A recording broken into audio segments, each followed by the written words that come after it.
We're back yet again on the Thick Man Inc. podcast, and today we're delivering you an expert mock draft. I've got the odds, Tristan has the evens. There's no confusion about that whatsoever. There was not 2 prior attempts to this in the recording process. We're using PFF's wonderful website, and let's just get right into it. And with the first overall pick, the Carolina Panthers are going to select a quarterback. That's not a mystery, but the mystery is who. And it's not going to be CJ Stroud. It's not going to be Will Levis, and it's not going to be Bryce Young. It's going to be Anthony Richardson, and I'll tell you why I would make this pick if I was the Panthers general manager. It's pretty simple. They are a cursed poverty franchise, and the ceiling of Bryce Young and the ceiling of CJ Stroud are at best top 5, maybe top 10 quarterbacks. If you were in the Carolina Panthers position of being a poverty franchise, of losing multiple Super Bowls, ringless, having no direction, you try and hit home runs. And Anthony Richardson could be an absolute home run. He's one of the best athletes we've ever seen at the quarterback position. Massive arm, massive legs. The ability to put the ball accurately on his receivers needs to be developed.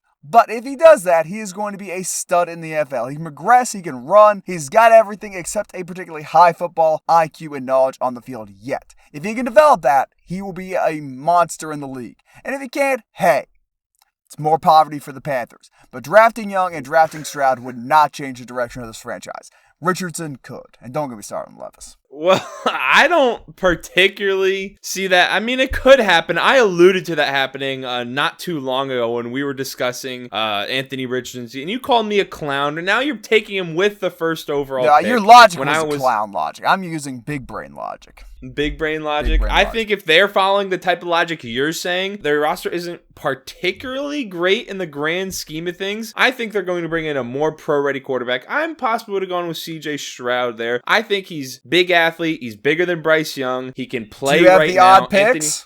I do not have the odd picks, but I'm just saying what I might have done there. I don't think it's the craziest pick. I mean, we saw Frank Reich be very successful with Carson Wentz before Carson Wentz got injured in Philadelphia. So if they're thinking along those lines and want to take, let's call it a chance on a phenomenal athlete, Frank Reich's done it before. So while it will become a shock to a lot of people, I don't think it's the most outlandish thing that Isaiah is going to do in this mock draft. That'll probably come somewhere else down the line. Now, at number 2 overall, because Bryce Young is now on the board, and there's been a lot of stuff floated out there, you know, the Panthers traded up to 1, and then there were the CJ Stroud rumors, or the Richardson rumors. Now, as we're getting closer to the draft, it's Bryce Young all of a sudden, maybe making the Texans a little bit nervous he won't be there, because I'm sure they weren't too happy when Lovie Smith won that last game and took them out of the number 1 overall selection. So their offense is pathetic. Their defense is not very good. I personally think Bryce Young is the best quarterback in this draft overall. I love CJ Stroud too. I think he showed me a lot in that semifinal game. I think maybe if that kicker makes the kick and they're in the national championship and they beat TCU in the national championship, we're even having a different conversation right now where he's the guaranteed first overall pick. But I think they like Bryce Young a lot. CJ Stroud has the same agent as Deshaun Watson, so they may not want to get back on that bandwagon or someone that's connected to him. I'm going with Bryce Young here. A lot of rambling, but I'm not going to make the controversial pick like I say. I'm not inflammatory. I think that's what they do if Bryce Young's on the board. You fool. You have left me the best player in the draft at 3. I knew you were going to take Bryce Young. I knew you were going to stay away from this guy if you had the option to take your Alabama quarterback. I am selecting for the Arizona Cardinals, the team which is in desperate need of change, a star player, Will Anderson, who will be one of the best defensive ends in the NFL. I will stake my entire ability to evaluate talent that this guy is going to be the edge one out of this year's draft class. He is a phenomenal athlete. He's got top tier college production. He had 17.5 sacks in 2021, 31 tackles for loss. And when he was the most heavily schemed against player in the country as a defensive end, he still put up double-digit sacks in the SEC, going against the best offensive tackles we have ever seen in the history of college football. The tackle class in the SEC is crazy right now, and Will Anderson still produced. He produced as a freshman, he produced as a sophomore, he produced as a junior. He would have been the number 1 overall pick in last year's draft if he was eligible. He is a stud athlete. He's got an amazing bull rush, maybe the best bull rush I've ever seen from a defensive end. He can move off it. He is phenomenally talented at all aspects of the run game. He can sniff out the run. He can stop the run. He can get in the backfield and disrupt everything. He is the best player in this year's draft. And people are just being trendy saying, no, I prefer Tyrese Wilson. I prefer some other edge rusher. Oh, he's not bendy. Oh, he can't tackle. You guys don't know ball. Will Anderson is the best prospect we've seen in a long time. And he's going to be a top 5 defensive end within the next 5 years or so. Great pickup by the Cardinals here. Well, I agree with everything you said. I don't think there's really a scenario where a team trades up to draft a quarterback, because that's kind of been floated out there that the Cardinals pick is super, a lot of people may want it if 2 quarterbacks go 1 and 2. I think the Cardinals stick and pick. They get the best edge rusher, possibly the best prospect in the draft. I agree with Isaiah there. I think that's what's going to happen. And then at number 4, I think the Colts are thrilled that CJ Stroud is on the board. I don't believe any of this Will Levis nonsense that he's going to go in one of the top 10 picks. It's been talked about that the Colts love him, but I think if CJ Stroud's there, they're picking him, and they're thrilled they didn't have to trade up to 3 or even trade up to 2 in a scenario where the Texans only want Bryce Young, and if the Panthers select Bryce Young in that potential scenario. So I think they're thrilled with CJ Stroud there. I think they're picking him, and I think that pick gets turned in extremely quickly. And I think he helps elevate that franchise, because we know they're not heading into next season with Gardner Minshew, Nick Foles, and Sam Ellinger as their quarterback options. Don't want to roll in with a Super Bowl champion. Whatever. All right. Rolling with Stroud. Decent pick if you ignore the past Ohio State quarterbacks utterly falling on their face in the NFL, like the current project Justin Fields is. But hey, we can pass on that. Seahawks are very happy with where they are right now. They may have thought, okay, we might get Will Anderson. They might be thinking about Tyree Wilson. But I think they're going to take Jalen Carter. They've got a really good culture. They've got a desperate need on the interior of that defensive line and the defensive line and the defense in general. And Jalen Carter was mocked up by a lot of people before some off-field issues as the number 1 prospect in this year's draft. I was never as high on him. The not being an every down player because of how Georgia runs their defense kind of scared me off a little bit, but I still think he's going to be a great NFL player, and the Seahawks are very happy he fell to 5. I don't think he'll go off at 5. I don't think the Seahawks are going to be willing to take a flyer, so to speak, and now on someone who may have off the field issues. Now we know he's we don't know what he's like in the locker room as a football player, and we know what he's like on the field. He's a phenomenal player. I think they may be a little scared off by that. That's not necessarily who I would have picked, but I think given his talent and what we've seen him do in college football, it wouldn't surprise anyone if he went off at 3 to the Cardinals with how good he is. I just don't think we'll see that happening. But because now we're at the Lions just traded Jeff Okudah to the Falcons, who, was a solid starter, not a superstar, was the 4th overall pick just a couple years ago. So because they were willing to trade someone who would likely be a starter for them next season or get a significant amount of playing time to the Falcons and get a 5th round in return, I think that signifies that they're going to go corner here. They need to get better on defense. They have another 1st round pick where they can, address that defensive line, which wasn't very good against the run, add someone else to pair with Aiden Hutchinson. So here I'm going to go with Christian Gonzalez, extremely athletic corner. Him and Devon Witherspoon, I think, are clearly the top 2 guys in this draft, and I think they go with Gonzalez here. Personally, I don't have Gonzalez as one of my top 2 cornerbacks, but hey, you do you. I got Witherspoon in there. I got some other cats running around that neck of the woods. But hey, you can make that pick. I'm not mad at it. I'm not upset. I think Detroit would prefer to do something a little bit more conventional, go with a talent which is closer to home in Illinois, someone who's used to playing in a brutal Detroit environment, even though it's inside. But they still have to play in the north against the Packers and the Bears. But hey, your pick, make it however you want. Now we get to the Raiders, and the Raiders are in need of a lot of things. They're in need of a quarterback, they're in need of a cornerback, they're in need of a defensive edge rusher who can really help them out. And right now, I think they go with best talent available, which for the Raiders will be Myles Murphy. Now, hear me out on this. He's a Greensboro product. He's an insane athlete, phenomenal strength feats, apparently runs a 4.5 40 at his size, high-level production in college, rotated a decent amount on that Clemson defensive line, can drop back in coverage if he needs to, but Myles Murphy feels like the pick here. I don't think it's going to be Tyree Wilson. I was not overly impressed with what I saw from him on film. He can bend as much as he wants. He can be as long as he wants, but his production against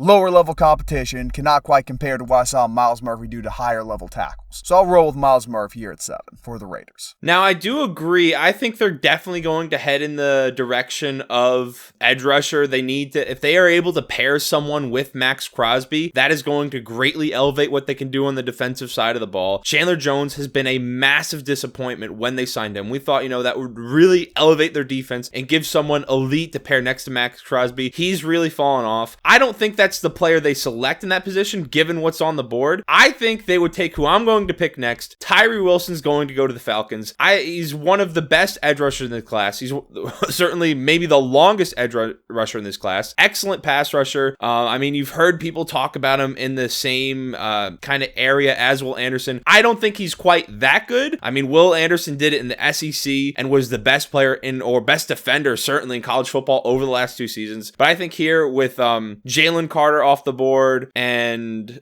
some of those and I don't think Miles Murphy will wind up going that high regardless. But I think they go with Tyree Wilson here. I just don't like the Tyree Wilson pick that much. He had to transfer out of A&M because he wasn't getting enough playing time. He didn't have any real elite production until his final year in college. But hey, you can rock with him if you want. I think there's some positions college production doesn't matter. Quarterback's one of those. Running back to a certain extent is one of those. But defensive end, you need to produce in college for me to be moved by you significantly. It's just how it goes. But with him off the board, we've got the Chicago Bears. And I could say, the Bears need a quarterback, which they do. Justin Fields not the answer, but it appears they are rocking with Justin Fields. And hey, good for them. Good for them for sticking with their guns. The captain's going down the ship. Fields is taking them to the bottom. I don't like Justin Fields. I don't like Ohio State products, which is why my next pick is not going to be an Ohio State product. While Paris Johnson may be highly rated among tackles, I don't think he's going to be the best tackle in the class. I don't think the Bears are going to see him as the best tackle in the class. But they do need a defense or an offensive tackle to protect Fields. So I'm going to go with Broderick Jones. Allowed 0 sacks his last season. Phenomenal talent. Played in the SEC. Georgia guy. I am very high on Broderick Jones. PFF apparently not as high on him. I assume they've got him as what? The 5th offensive tackle? They have him as a 5th tackle. Yeah, well, I think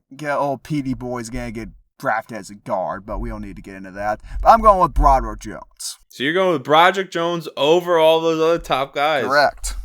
I know Isaiah, he's the offensive tackle guru around here, so we'll see. I'm the offensive guard guru. The tackle guru stuff has been marginal recently. I'm good on the guard, though.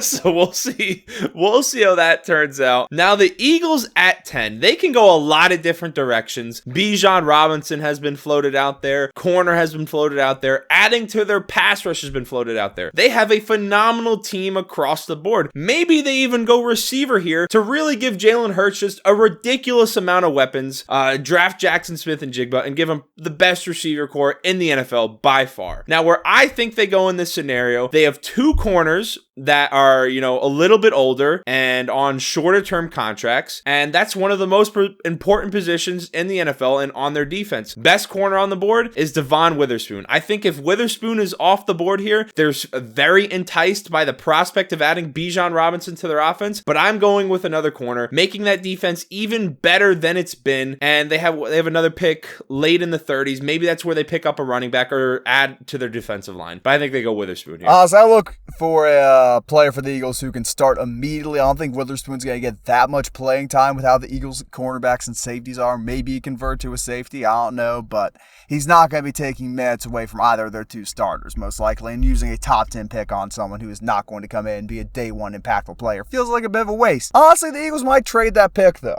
That seems like a very Eagles thing to do. Get some more very capital possible as well. So, we've got the Tennessee Titans at 11. And they need offensive line help, they need receiving help, and they need a quarterback. Not a particularly good state of affairs for their offense. They need a bunch of things for it. The interior of their defensive line is the only thing I'm sure is solid. So, I'm going to steer clear of that. Might have gone with Witherspoon if he was still on the board.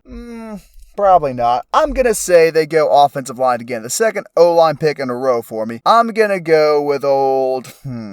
I hate doing it. I really do. Nah, I can't go that far off the board yet. I'll go with the hometown product, Darnell Wright. That feels like a Tennessee Titans type pick. He's a freak athlete. He needs time to develop. But here's the thing. The Titans know they're not competing for anything next year, and Wright has the highest athletic upside of anyone in the class. His technique is not good compared to the other top guys, but physically I think he's got the edge over shorter-armed individuals and individuals who play for Ohio. So you are not a fan of Paris Johnson, despite the consensus, a wide consensus being he's the best pass protector in the draft. At tackle. The consensus could be he's the best pass protecting tackle in the draft. There are better pass protectors on the inside, but I'm not a big fan of Ohio State products. I will not be picking any Buckeyes unless it's directly to spite you. So I'd get your Smith and Jigbo pick off the board here pretty soon. So at number 12, we have the Texans, and they got their quarterback now in this scenario. They got Bryce Young, and another scenario, maybe it's CJ Stroud or another quarterback. So they have a quarterback. Their receiving situation is not good. Their defensive situation is not great. So in this scenario, I think they're taking the best player available, and in my opinion, that is Jackson Smith and Jigba. They're giving an elite receiving weapon for Bryce Young to throw to. They're adding, who else do they have? Nico Collins. They also have, what's the Cowboys tight end? Schultz. Who's that other? Schultz they added. They added Robert Woods. But those aren't elite receiving weapons for Bryce Young to throw to. And the best receiver in this draft is Jackson Smith and Jigba. I don't want to hear about Quentin Johnson or even Zay Flowers. It's JSN. He's the best. He did it at Ohio State. He's going to do it for the Texans. I got him as my wide receiver 7. But hey, trust the opinions of professional athletes. Lord knows they know more than me. But on to the Jets. And while Aaron Rodgers feels like a vengeful and spiteful man, I don't think he's going to make him pick a wide receiver. I think he's going tight end. Now, there are a few tight end options out there. We obviously know the freaky athletes among them, but I'm not such a big fan of those athletes. I'm going to say, hey. You think they're going tight end over offensive line? I do, yeah. Because I think they're going to ride with Becton a little bit longer. The issue's tackle. The interior of the offensive line is not as bad as some may think. And here's the thing. I don't even think they're going with the number 1 tight. I think they're going with Michael Mayer. I think he is the best tight end on the board for what the Jets are going to try and do. Good blocker, really good route runner, doesn't have runaway speed downfield, but technically sound, someone who's going to be plug and play day one, and someone who Aaron Rodgers is going to enjoy throwing to. Now, if they don't get Aaron Rodgers, they don't make that pick. They'll go in a different direction. Might even go Levis if Rodgers is not confirmed with them by this point. But if they get Rodgers, they're going with that pick. I don't think they go tight end. I mean, they have a lot of offensive weapons already. Their defense is phenomenal. They're certainly not going defense this high in the draft. I think they'd be thrilled at the fact that Skoronski and Paris Johnson would still be on the board in this scenario. So in this scenario, I think the Patriots are just as thrilled as the Jets would have been if I was picking for the Jets. And I think they're going with Paris Johnson Jr., one of the best pass protecting offensive tackles in the draft. They need to give Max Jones some help. I know it's been floated out that they're going to trade him. I don't see that happening. I think he's still their quarterback next season. And here they give him an offensive tackle to help protect him in Paris Johnson. Paris Johnson is going to go the Justin Fields route of big name hype and lack of production, when a similar pick range as Fields did in the draft. These Ohio State guys just don't produce in the NFL, man. Get you a Michigan man. Get you a Tom Brady. Get you someone like that. No, we got Paris Johnson. Good luck. Get you a Lawan, man. Get you a real road grader. You cannot be serious with these Mickey Mouse picks. On to the Packers. And part of me really wants to say, hey, this is where the Packers pick a wide receiver to spite Aaron Rodgers. They use a first-round pick to help Jordan Love out. So that's exactly what I'm going to do with it. And there are a lot of options. I'm not going to go with the TCU product and Quentin Johnson. I'm not going to go with Zay Flowers. PFF's grades are whack, man. Oh my God. Who is doing these rankings? I'm going with Jordan Addison.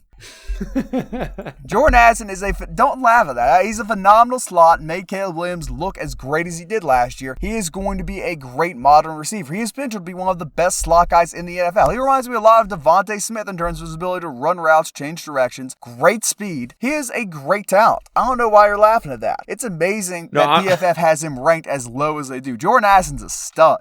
No, I wasn't laughing at that. I was just laughing at the way you're talking about it. I agree. My top 2 receivers are JSN and Jordan Addison. I think they're the best 2 in the class. I think any team that picks them, they're getting a receiver who can produce right away. Some of the other guys, I'm not the biggest fan of taking this high, but I support taking Addison there. They need some receiving threats. Could go tackle there, could go receiver, could go tight end just to help out Jordan Love a bit. So now we have the Commanders at 16. They're moving off of Carson Wentz. Wait, they've got Sam Howell. Sam Howell's their quarterback. I forgot for a second who their quarterback's going to be. They're moving off of Carson Wentz. They have Sam Howell as their quarterback. They've got a solid backfield. Maybe if Will Levis is still on the board here, they go with him. I think it seems like they support Sam Howell, so I'm not going to go in that direction. Their defense, not all that great. They could go corner here, and that is what I think I'm going to do. I think I'm going to go corner, and I think they take Joey Porter Jr. before he can make it to the Steelers. players, very good prospect, and I think it adds to their defense, which wasn't all that great last season, and they need to get better in a lot of spots, and I think that's the direction they go. Yeah, I'm bitter about that pick, I'll be honest with you. Porter was my cornerback too. I was going to try and snag him somewhere down the line, but you do what you got to do. You draft your overrated tight end prospects out of Notre Dame when you got to draft your tight end prospects out of Notre Dame.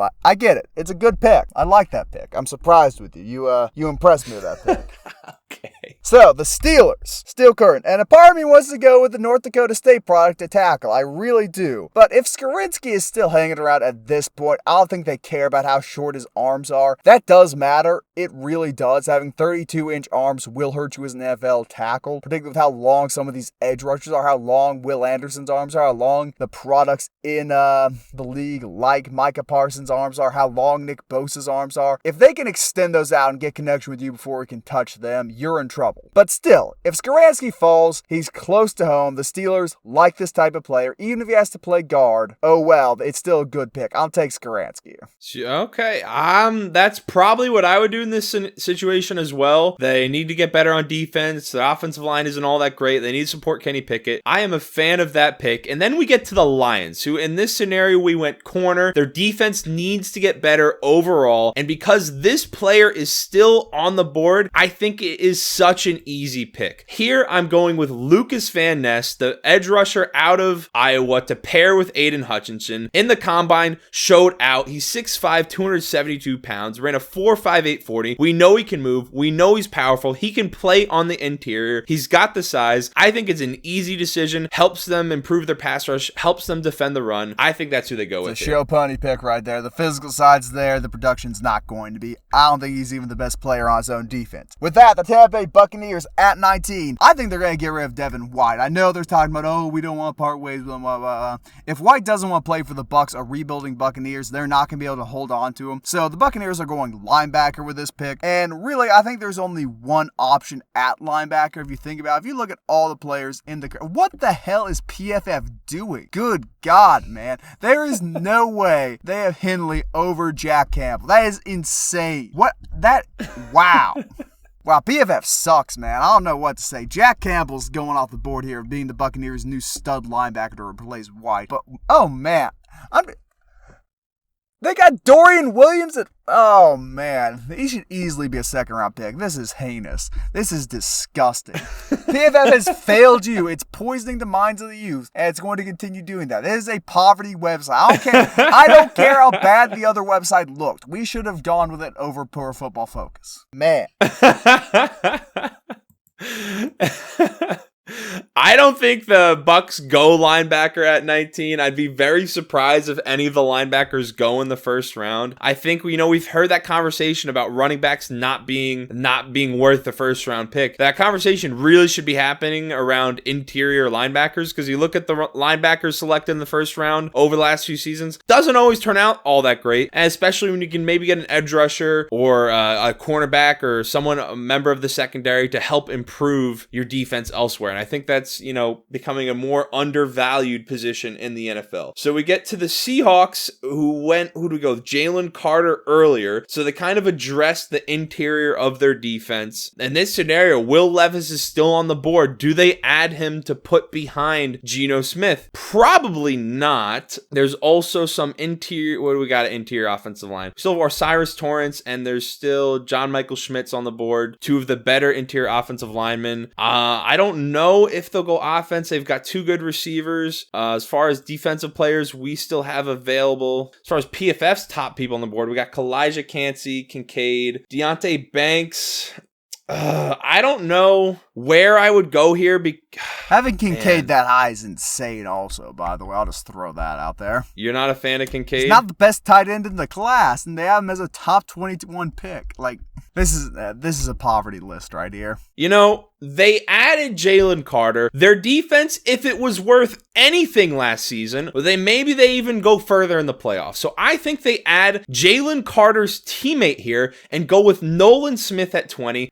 He's one of the most athletic edge rushers from the combine. Have those two in Seattle. I think if they walk away from that draft, if you're a Seahawks fan, you are thrilled having those two players on your team. Personally, I think he's not going to quite produce at the level level the other 3 guys off the board ahead of him, but if he's an athletic specimen, he can make it work in the NFL. Good for him. He's not an every down player, wasn't in college, but we don't need to get into that. Where am I picking now? The Los Angeles San Diego Chargers. Tempted to go Will Levis, despite our friend Mike, just cuz. But I think they need a pass catcher.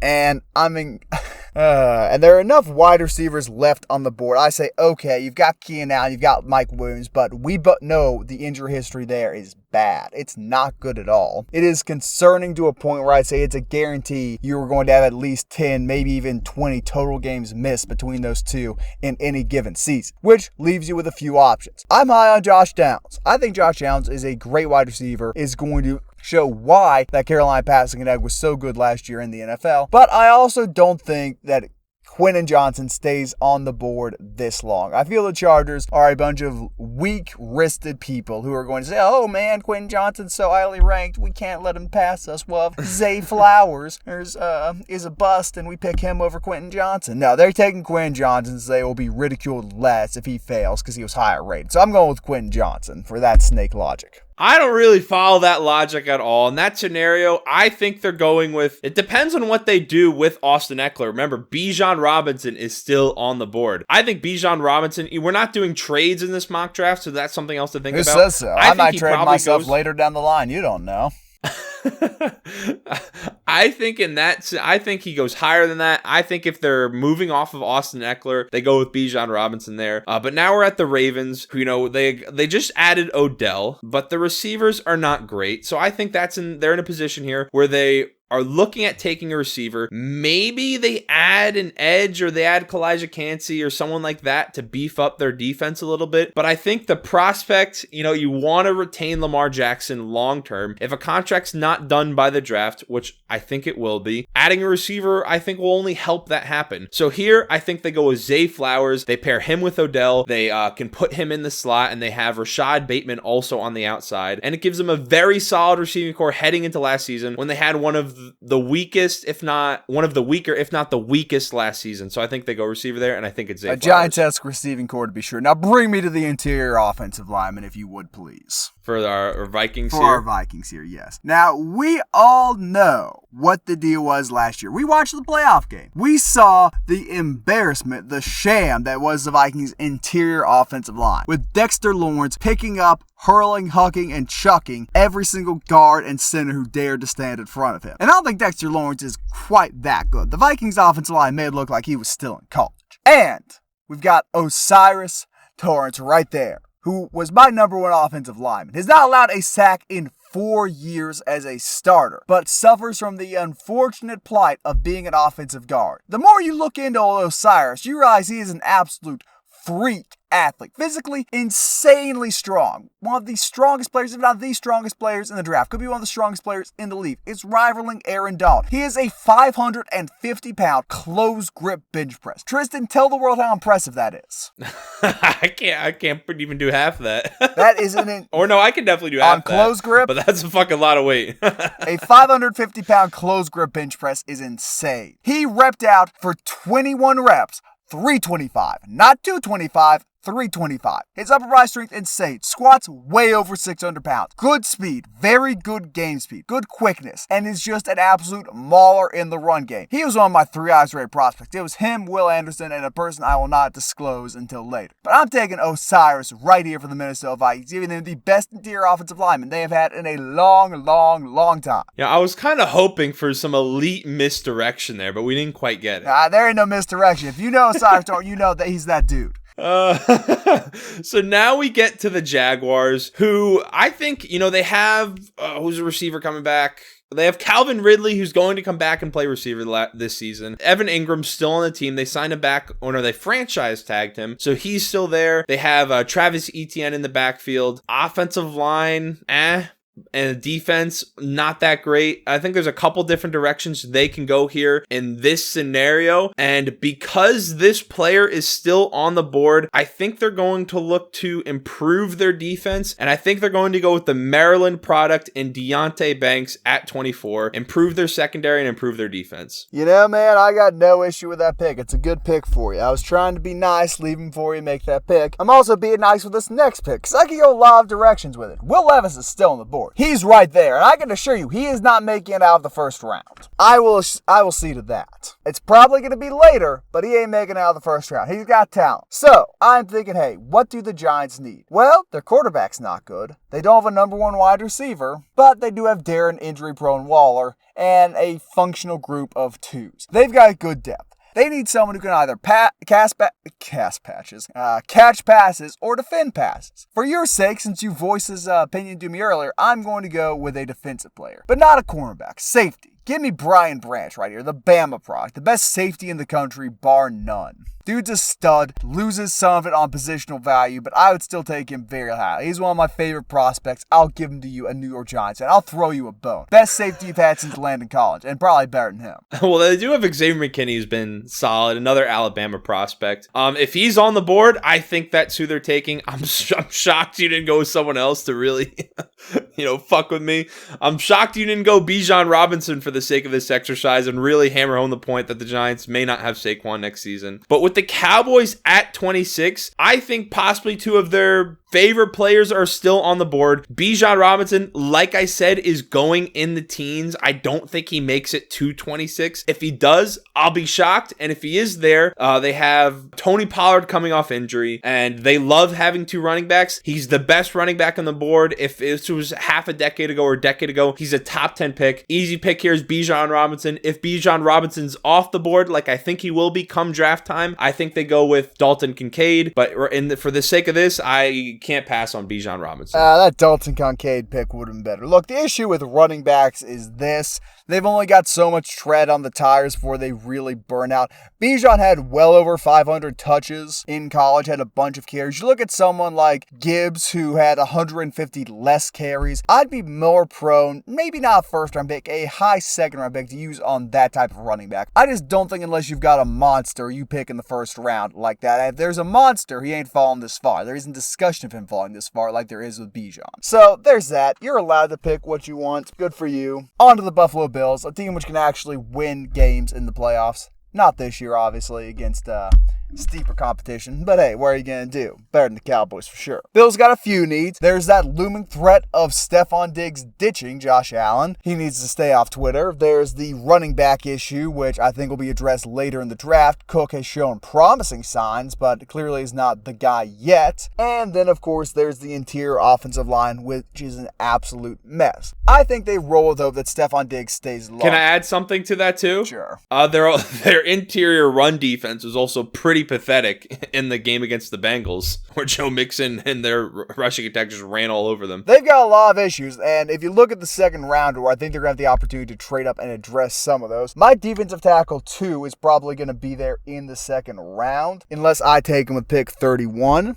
You're not taking them because you don't have the predictive knowledge I do. Here's the thing. They're rocking with Diggs, so I think they're going to go even further in on the offense. So bring me to the interior line.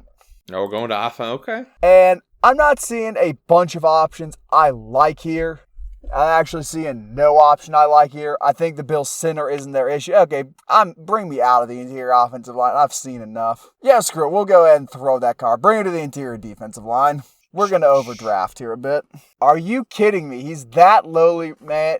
My opinions on PFF continue to slip. You know what I'm talking about. Maisie Smith, also a freak athlete, also a stud. I see him as much more of a nose tackle in the NFL, but he's got this. Well, they do have him as a first-round pick. Yeah, but having Breesy, I understand to a certain extent. The injury scared me off. But having Kalijah Kancey over him is disrespectful. Oh, he's a Pittsburgh guy. He could be like Aaron Donald. Buzz off. He's not going to be like Aaron Donald. He's not going to be a top 5 guy in this draft. Let's be honest with ourselves. Freak athlete. High level strength, high level speed, stud. He is one of the big reasons Michigan beat Ohio State the way they did. Yeah, I'm a big fan of that pick. I think they need to improve their interior defensive line. They need to improve their defense. There's some aspects that weren't that great, and being able to stop the run was one of them. I don't think in this scenario they're going to necessarily draft Kalijah Kancey. A little bit underside, not the best defensive tackle against the run. And if they get Von Miller back, their pass rush and some of the other guys they have will be just fine. He's a great defensive tackle against the run. He was great in college against it. Who? Kalijah Kancey? I thought you were talking about Maisie there for a second. I was going to say. No, Mozzie, he's probably the best defensive tackle against the run in the draft. What are you talking about? No, that's what I'm saying. I'm a fan of that pick. I think it's a great pick. And now we get to the Bengals, who, they're a little bit more in the Eagles territory where they don't have a ton of holes. Maybe in this scenario, they're looking to go interior offensive line to help out Joe Burrow with some more pass protection. Maybe they're looking there. I don't think they necessarily go in that direction. What do we have on defense? What do we have at corner? We have Forbes, Cam Smith. Man, they are not a fan of Keely Ringo. DJ. Whoa. DJ Turner at 67. I'm going to blow up the PFF office. There is no way they can do that with a clear time. What did they have Smith and Jigbo ranked as? What they have him? Where was he positioned? 12, I think. They realized that Mr. Turner was the reason, in fact, Smith and Ohio State lost to Michigan 2 years in a row. The reason all those elite receivers who are now putting up absolute numbers in the NFL did not beat Michigan. They know that, right? Like, he is... Wow. These guys don't know ball. That might be rich companies. Oh, man. This is a horror. PFF has failed America. They failed themselves. Who is making this? Why is Will Levis still on the board? Ugh. Sickening. All right. Now, I don't know exactly where I want to... Who's the Bengals' current tight end? Who they sign? They still have Hurst, or did he move on? He moved on, but I can't remember. I'm blanking on if they consider that a sign to go with the tight end then. Irv Smith Jr. So do we think Irv Smith Jr. is the future of the Bengals at the tight end position? After watching him on the Vikings for the past 4 years, no. And maybe they think he's enough to get the job done with how good their receivers are and how good that can be. But with Dalton Kincaid on the board, I think he's the best. I like him a lot. I haven't watched as much of Michael Mayer, so I can't speak to that. I know Michael Mayer is widely regarded as maybe the best overall tight end prospect. A lot of people like Dalton Kincaid. There's some big Darnell Washington fans out there. But for the sake of this, I think they make their offense even better and they go with Dalton Kincaid. Yeah, no issue with that. I had some issue with that. My issue goes back to him being ranked where he was on the PFF website. You're within your rights to make that pick. The issue with Irv Smith is him staying on the field. And speaking of staying on the field, this guy stayed on the field too long. Will Levis, come on down. You're a New Orleans Saint.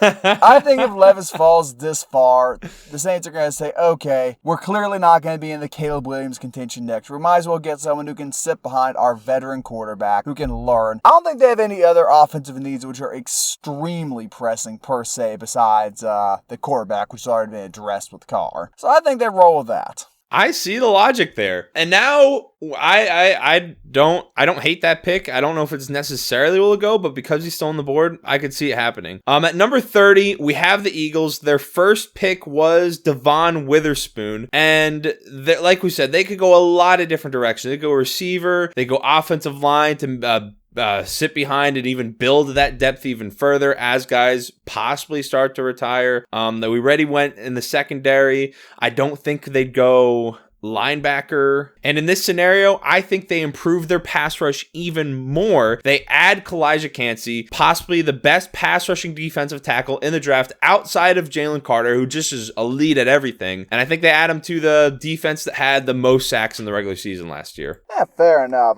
We're at the 30th pick in the NFL draft. Is a crap, dude. Part of me wants to go with Breesy. The injuries are, again, scaring me off that. Because I went so RPF, I'll pick him in the first round. Bring me Turner. Turner, the corner? Mm-hmm, the Michigan legend. So you think the Chiefs are going to take him over Cam Smith, Forbes? The only one, to go back up to the top, the only one I'd say, okay, maybe that conversation's Cam Smith. But yeah, other than that, I'm taking Turner over all of them, based on performance against NFL-level wide receivers and passing attacks in college. I don't know there. And should we give the Steelers another player? Since it's the 32nd pick? Sure. I ain't picking it. At 32, we have the Steelers. Who do we go first? They got a tackle. Completely forget. I think. Hold on, isn't it We on went the website? Peter Skoronsky. Yeah, they got Skoronsky. They got the choice of going with another high-level tackle, or they can, I think we make this quick. I think they want Joey Porter Jr. if he's there. You know, his dad played for the Steelers. I think they need to improve their secondary. I just think they go Cam Smith. Best corner available, in my opinion. And that wraps up the first 32 picks. Technically, that's the second round, but try and sound more passionate, why don't you? That was the mock draft. It was questionable. Whee! It was suspect. We're going to flash the entire completed thing up on the screen right here. Actually, I'm going to zoom out so I can see it. Oh, look at that. Look at that. Look at those picks. Who made those? That was us. All the good ones are mine. I don't think so. There are not many good ones in there, to be honest. But that Vikings pick, 23. It's a great pick right there. Anyway, that's been our mock draft. Hopefully you stayed to the end. If you did, you're awesome. Let us know what you think down in the comments below. Who did we miss out on? Who do we not know ball about? Yada, yada, yada. You'll voice your opinions. See you guys. If you want to use Underdog Fantasy for this coming NFL season or the NBA, the NBA playoffs start yet? Is it past the play-in? Okay, so yeah, I mean, if you want to do pick'ems for the NBA, download Underdog Fantasy, use code THICK to double your first time deposit, and we will see you in whatever our next video may be. Don't necessarily have that planned out yet. Subscribe, like the video, and we'll see you in the next one.